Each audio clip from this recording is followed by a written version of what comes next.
নমস্কার, আপনারা দেখছেন সময় কলকাতা। টলিহরি বলি নিয়ে আমি পৃথা রয়েছি আপনাদের সঙ্গে। এখন চোখ রাখবো বিনোদনের খবরে। ভারতীয় সঙ্গীত জগতের এক উজ্জ্বল অধ্যায়ের অবসান ঘটল আশা ভোসলের প্রয়াণে। 92 বছর বয়সে মুম্বাইয়ের হাসপাতালে শেষ নিঃশ্বাস ত্যাগ করেন কিংবদন্তি এই শিল্পী। সোমবার শিবাজি পার্কে রাষ্ট্রীয় মর্যাদা সম্পন্ন হয় তার শেষকৃত্য, যেখানে ছেলে আনন্দ ভোসলে মুখাগ্নি করেন। ত্রিবর্ণ পতাকায় মোড়া তার মরদেহকে শেষ শ্রদ্ধা জানাতে ভিড় জমায় অসংখ্য অনুরাগী ও বিশিষ্ট ব্যক্তিত্ব। উপস্থিত ছিলেন সচিন টেন্ডুলকর, এ.আর রহমান, তাবু সহ বহু তারকা। 8 দশকেরও বেশি সময় জুড়ে বিস্তৃত তার সঙ্গীত জীবন ভারতীয় সঙ্গীতকে সমৃদ্ধ করেছে অসংখ্য স্মরণীয় গানে। শাস্ত্রীয় থেকে আধুনিক, গজল থেকে চলচ্চিত্র সঙ্গীত, সব ক্ষেত্রেই তার অনায়াস বিচরণ তাকে করে তুলেছিল অনন্য। দিদি লতা মঙ্গেশকরের সঙ্গে মিলে তিনি গড়ে তুলেছিলেন হিন্দি গানের সোনালী যুগ। তার কণ্ঠের বৈচিত্র্য ও সময়ের সঙ্গে নিজেকে বদলে নেওয়ার ক্ষমতা তাকে আলাদা মর্যাদা দিয়েছে সর্বদা। এই মহিরুহের প্রয়াণে ভারতীয় সংস্কৃতিতে সৃষ্টি হলো এক অপূরণীয় শূন্যতা। তবে তার গান চিরকাল বেঁচে থাকবে প্রজন্মের পর প্রজন্মের হৃদয়ে।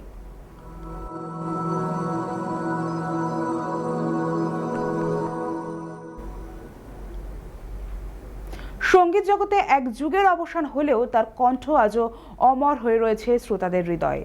জীবনের শেষ পর্বেও তিনি নতুন সৃষ্টির সন্ধান করেছেন, যার প্রমাণ ব্রিটিশ ব্যান্ড গরিলাজের সঙ্গে তার কাজ।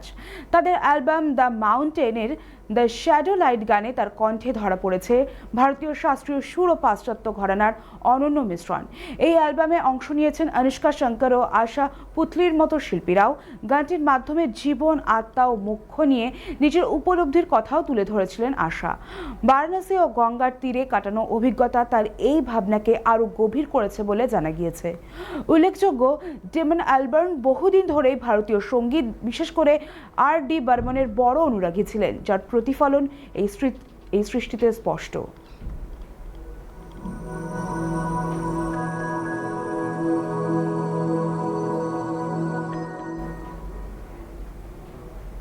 মেয়ে রাহা কাপুর জন্মের পর থেকেই জীবনের প্রতি দৃষ্টিভঙ্গিতে বড় পরিবর্তন এসেছে বলে জানিয়েছেন আলিয়া ভট্ট। সন্তানের ভবিষ্যৎ নিয়ে স্বাভাবিকভাবেই উদ্বেগে থাকেন তিনি, এমনকি জনসমক্ষে মেয়েকে আনার বিষয়েও ছিলেন দ্বিধাগ্রস্ত। সম্প্রতি ভালো অভিভাবকত্ব নিয়ে আধ্যাত্মিক গুরু সদ্গুরুর পরামর্শ নেন অভিনেত্রী। সদ্গুরু জানান, উদ্বেগ নিয়ে সন্তানকে বড় করা সম্ভব নয়, বরং সন্তানের কাছ থেকেই অনেক কিছু শেখার সুযোগ থাকে। আলিয়ার ঘুমের অভ্যাস শুনে তিনি অবাক হয়ে বলেন, দীর্ঘ সময় ঘুম জীবনের অভিজ্ঞতাকে কমিয়ে দেয়। তার মতে, কম ঘুমিয়ে সন্তানকে বেশি সময় দেওয়া উচিত, তাতেই গড়ে উঠবে গভীর সম্পর্ক। এই কথোপকথন ঘিরে ইতিমধ্যেই আলোচনা শুরু হয়েছে ভক্তদের মধ্যে। মাতৃত্ব ও ব্যক্তিগত জীবনের ভারসাম্য নিয়ে আলিয়ার এই অভিজ্ঞতা অনেকের কাছেই হয়ে উঠেছে আকর্ষণীয়।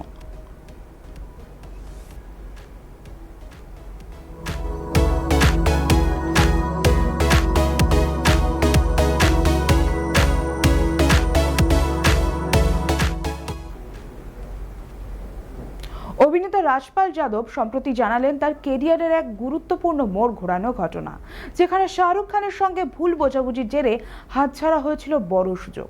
ওম শান্তি ওম ছবিতে অভিনয়ের কথা থাকলেও তার করা হয়নি, যার প্রভাব পড়ে পরে বিল্লু বারবারে কাজের সুযোগের উপরও। সেই চরিত্রে পরে অভিনয় করেন ইরফান খান। যদিও এই ঘটনার জন্য আজ আর কোনো আক্ষেপ নেই বলে জানিয়েছেন রাজপাল, বরং শাহরুখের সঙ্গে তার ব্যক্তিগত সম্পর্ক এখনো উষ্ণ ও বন্ধুত্বপূর্ণ। তিনি আরও জানান, ভুল বোঝাবুঝিটি হয়েছিল তার অজান্তেই অন্য কারো মাধ্যমে।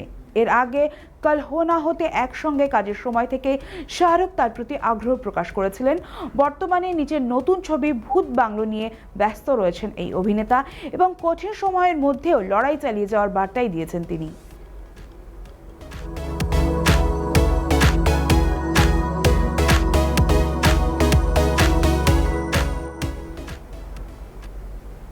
পুজোর ছবিকে ঘিরে নতুন চমক টলিউডে। দেব অভিনীত দেশুর 7-এ এবার তিনি নিজেই পরিচালক হিসেবে আত্মপ্রকাশ করতে চলেছেন। প্রথমে পরিচালক হিসেবে সুজিত রিনো দত্তের নাম ঘোষণা হলেও পরে সেই সিদ্ধান্ত বদল হয়েছে। ছবিতে অভিনয় করছেন শুভশ্রী গঙ্গোপাধ্যায় ও অনির্বাণ ভট্টাচার্য। শুধু পরিচালনা নয়, ছবির গল্প ও চিত্রনাট্যের দায়িত্ব নিজের কাঁধে তুলেছেন দেব। টলিপাড়ার গুঞ্জন, গল্প পছন্দ না হওয়া ও বড় বাজেটের ছবিতে নিজেকে পরিচালক হিসেবে প্রতিষ্ঠা করার ইচ্ছাই এই পরিবর্তনের কারণ। যদিও বিষয়টি নিয়ে নির্মাতা নির্মাতাদের তরফ থেকে স্পষ্ট কিছু জানানো হয়নি। দর্শকদের নজর এখন দেশুর 7-এর দিকেই। পাশাপাশি শোনা যাচ্ছে বড় বাজেট ও ভিন্নধর্মী গল্পের কারণে ছবিটি নিয়ে বিশেষ পরিকল্পনা করছেন দেব। অনির্বাণ ভট্টাচার্যের দীর্ঘ বিরতির পর এই ছবিতে ফেরা নিয়েও কৌতূহল তুঙ্গে। শুভশ্রী গঙ্গোপাধ্যায়ের সঙ্গে দেবের জুটি নিয়েও দর্শকদের মধ্যে আগ্রহ তৈরি হয়েছে। সব মিলিয়ে পুজোয় দেশুর 7 যে বড় আকর্ষণ হতে চলেছে তা বলাই যায়।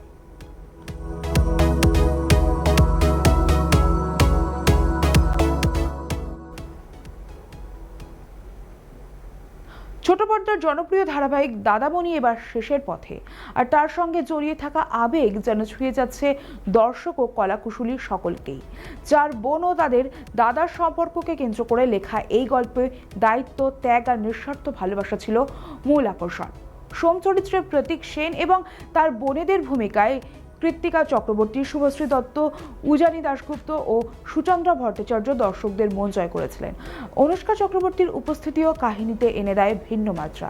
দীর্ঘ বিরতির পর সুভদ্রা মুখোপাধ্যায় পর্দায় ফেরাও ছিল এই সিরিয়ালের অন্যতম আকর্ষণ, যেখানে সহ অভিনেতাদের সঙ্গে তার সম্পর্ক বাস্তবেই গভীর হয়ে ওঠে। গত বছরের জুলাইয়ে শুরু হলেও সময়ের সঙ্গে টিআরপি কমতে থাকায় অবশেষে 9 মাসেই ইতি টানতে হয় এই যাত্রায়। শেষ দিনের শুটিংয়ে আবেগঘন পরিবেশ তৈরি হয়। চোখে জল নিয়ে বিদায় জানান টিমের সদস্যরা। আগামী 17 তারিখ টেলিভিশনে সম্প্রচারিত হবে দাদামণির শেষ পর্ব। গুঞ্জন এমনটাই।